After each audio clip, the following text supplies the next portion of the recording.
Hi guys, welcome to my channel. ముందుగా prawns with biryani rice ఎలా చేసుకోవాలో చెప్తున్నాను. ముందు 2 గ్లాసెస్ ఆఫ్ రైస్ తీసుకోవాలి. అవి నీట్గా కడిగి, నేను ఇక్కడ బాస్మతి రైస్ తీసుకున్నాను. నీట్గా కడిగి దాంట్లో వాటర్ పోసుకొని పక్కన పెట్టుకోవాలి.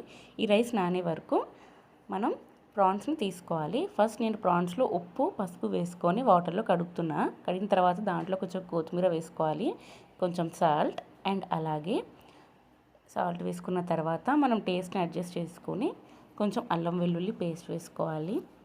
ఆ తర్వాత కొంచెం పచ్చిమిరపకాయలు వేసుకోవాలి. ఈ పచ్చిమిరపకాయలు అనేది వేసుకున్న తర్వాత కారం వేసుకోవాలి, అండ్ అలాగే మసాలా వేసుకోవాలి. అండ్ నేను ఇక్కడ ఫిష్ మసాలా ఉంటే అది కూడా వేస్తున్నాను. ఇది పూర్తిగా ఆప్షనల్, ఉంటే వేసుకోవచ్చు లేకపోతే లేదు. అండ్ కొంచెం కర్డ్ వేసుకోవాలి. కొంచెం బటర్ మిల్క్ లాగా ఉన్నదైతే ఇంకా బాగుంటుంది. అండ్ దీన్ని బాగా కలుపుకొని పక్కన పెట్టుకోవాలి. మ్యాక్సిమం ఒక 1 అవర్ అయినా ఇదంతా దీంట్లో మ్యాగ్నేట్ అవ్వాలి. అండ్ దీంట్లో కొంచెం పసుపు కూడా వేసుకోవాలి.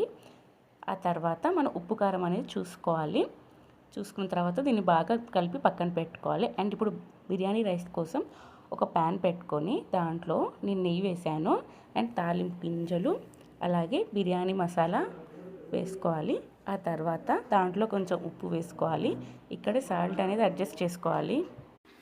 సాల్ట్ అడ్జస్ట్ చేసుకున్నాక కొత్తిమీర వేసుకోవాలి, అండ్ అలాగే అల్లం వెల్లుల్లి పేస్ట్ వేసుకోవాలి, అండ్ బిర్యానీ మసాలా వేసుకోవాలి. ఇవన్నీ వేసుకున్న తర్వాత కాసేపు వాటర్ అనేది బాయిల్ చేసుకోవాలి. ఇక్కడ బిర్యానీ మసాలా అనేది ఆప్షనల్, మీరు వేసుకోవచ్చు. ఆ తర్వాత వాటర్ కొంచెం బాయిల్ అయినాక మనం ఇందాక నానబెట్టుకున్న బియ్యం ఉన్నాయి కదా, అది పోసుకొని కొంచెం కలుపుకోవాలి. ఇలా బియ్యం కలుపుకోవడం వల్ల కొంచెం క్రిస్పీగా వస్తుంది. అండ్ మీకు కావాలి అంటే కొంచెం ఆయిల్ కూడా వేసుకోవచ్చు. ఆ తర్వాత ఇది పొయ్యి మీద పెట్టుకోవాలి. అండ్ ఇప్పుడు మన ప్రాన్స్ మనం పక్కన పెట్టాం కదా, ఒక బౌల్ తీసుకొని దాంట్లో ఆయిల్ వేసుకొని కరివేపాకు పుదీనా వేసుకోవాలి. పుదీనా ఇప్పుడు వేసుకోవడం వల్ల టేస్ట్ అనేది బాగుంటుంది. అండ్ తాలింపు గింజలు అలాగే ఆనియన్స్ వేసుకొని దీంట్లో కొంచెం బిర్యానీ ఆకు కూడా వేయాలి. ఆ తర్వాత ఆనియన్స్ మగ్గడానికి ఉప్పు అండ్ టమాటో కూడా వేసుకోవాలి. ఎప్పుడైతే ఆనియన్స్ బ్రౌన్ కలర్లోకి వస్తాయో అప్పుడు టమాటో కూడా వేసుకొని అల్లం వెల్లుల్లి పేస్ట్ వేసుకోవాలి. ఆ తర్వాత మనం మ్యాగ్నేట్ చేసుకొని పక్కన పెట్టాం కదా, అది వేసుకోవాలి ప్రాన్స్. ఆ తర్వాత కొంచెం ప్రాన్స్లో నుంచి వాటర్ వచ్చినాక ఇదైతే రెడీ అయిపోతుంది. ఇప్పుడు ఈ టైంలోనే మనం ఉప్పు కారం ఏమైనా కావాలంటే సెట్ చేసుకోవచ్చు. అండ్ ఇప్పుడు ప్రాన్స్ ఉడుకుతుంది కదా, దీని మీద మూత పెట్టుకోవాలి. అండ్ ఇప్పుడు ఆ బిర్యానీ రైస్ కూడా రెడీ అయిపోయింది.